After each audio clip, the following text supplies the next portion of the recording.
धन आवश्यक है ऋषि अत्रि, क्योंकि धन मूल आवश्यकताओं को पूरा करने में सहायक होता है। किंतु जब कोई व्यक्ति इच्छाओं को आवश्यकता समझने लगे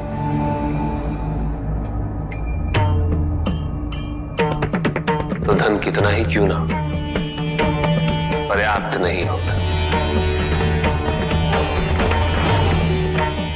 क्योंकि इच्छाएं अंतहीन है।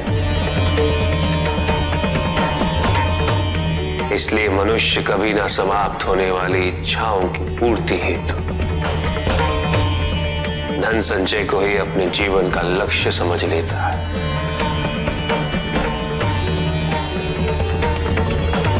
वो लोभी बन जाता है।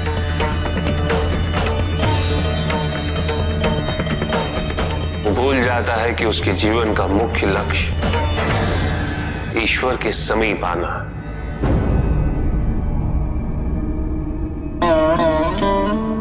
ऐसे लोभी व्यक्तियों को अपनी मृत्यु के समय भी यही दुख रहता है कि उन्होंने क्या कुछ नहीं पाया, क्या शेष रह गया। ऐसे समय में वो एक क्षण के लिए भी ईश्वर का स्मरण नहीं करते, अपने जीवन की निरर्थकता और व्यर्थता का बोध नहीं होता। मिलना चाहिए। धन चाहे कितना भी हो ऋषि अत्रि, मूल आवश्यकताएं तो केवल उतनी ही। तन ढकने के लिए वस्त्र, पेट भरने के लिए आहार और शरण के लिए भवन। इन आवश्यकताओं के पूर्ण होने के पश्चात जो भी है वो इच्छा है। धनी व्यक्ति के पास जो भी अतिरिक्त धन होता है वो उसे दान करना चाहिए, उनके उद्धार के लिए जो अपनी मूल आवश्यकताओं को पूरा नहीं कर सकते।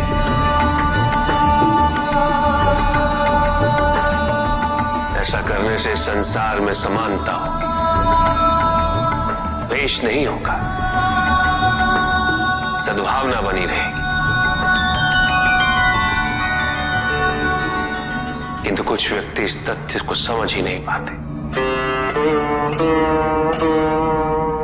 उन्हें अपने एकत्रित किए हुए धन से इतना मोह हो जाता है कि वो उसका एक अंश भी किसी और को नहीं देना चाहते।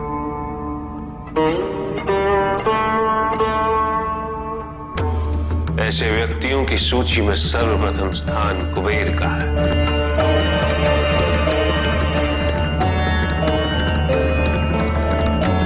इस संसार में सबसे अधिक धन उन्हीं के। शक्तिशाली बनना अत्यंत कठिन है, किंतु उससे भी कठिन होता है शक्तिशाली बने रहना। और इसके लिए आवश्यक है कि हम शक्तियों से प्राप्त हुए उत्तरदायित्व का सम्मान करें।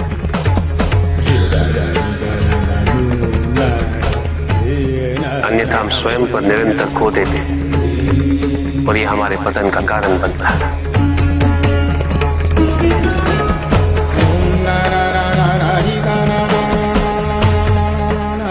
युद्ध में की गई भूल और उपलब्धियों से कुछ न कुछ सीखना आवश्यक है कार्तिक।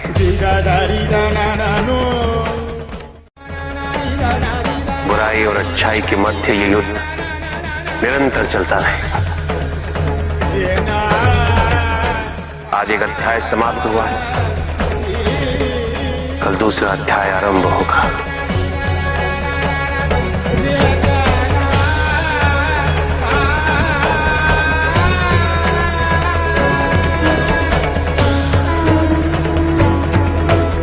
जब तक इस समस्त संसार में बुराई है तो अच्छाई भी होगी,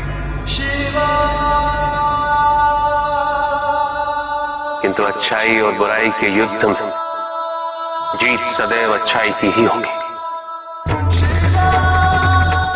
आध्यात्मिक कार्य के लिए शरीर को, सीमाओं को और अहम को तोड़ना और उसे पार करना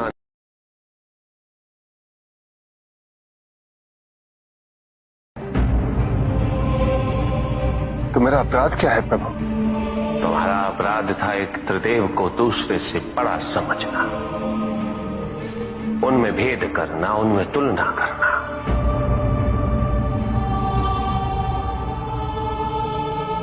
यही थी तुम्हारी भूल। तुम ये समझने में असफल रहे कि त्रिदेव तो एक है, समकक्ष है,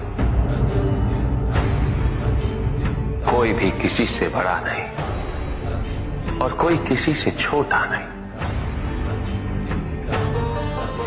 कोई भी किसी से अधिक महत्वपूर्ण नहीं और कोई भी किसी से कम महत्वपूर्ण भी नहीं। तुमने जो कुछ भी किया वो भक्ति नहीं थी निकस। भक्ति के नाम पर किया जाने वाला अहंकार था वो कि तुम्हारे आराध्य सबसे महत्वपूर्ण है। कैसे भक्त हो तुम में जो ये भूल गए कि तुम्हारे आराध्य के भी आराध्य नारायण।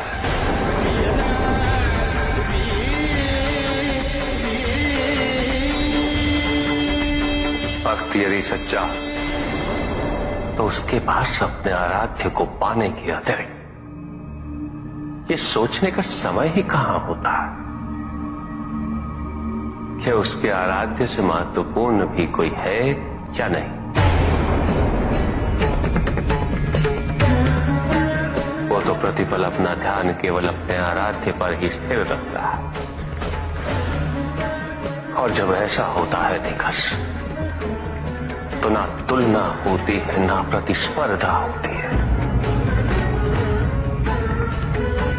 और ना ही किसी प्रकार की कोई ईर्ष्या होती है। बात तो केवल आनंद की अनुभूति ही विद्यमान होती है।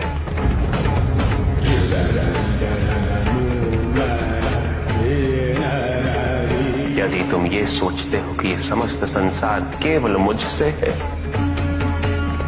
तो तुम्हें इस संसार के प्रत्येक स्वरूप से प्रेम होना चाहिए था। तुम्हें इसके कण कण में मेरी अनुभूति होनी चाहिए थी।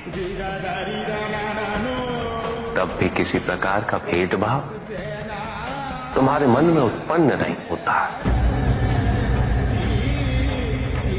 किंतु तुमने ये प्रमाणित कर दिया निकास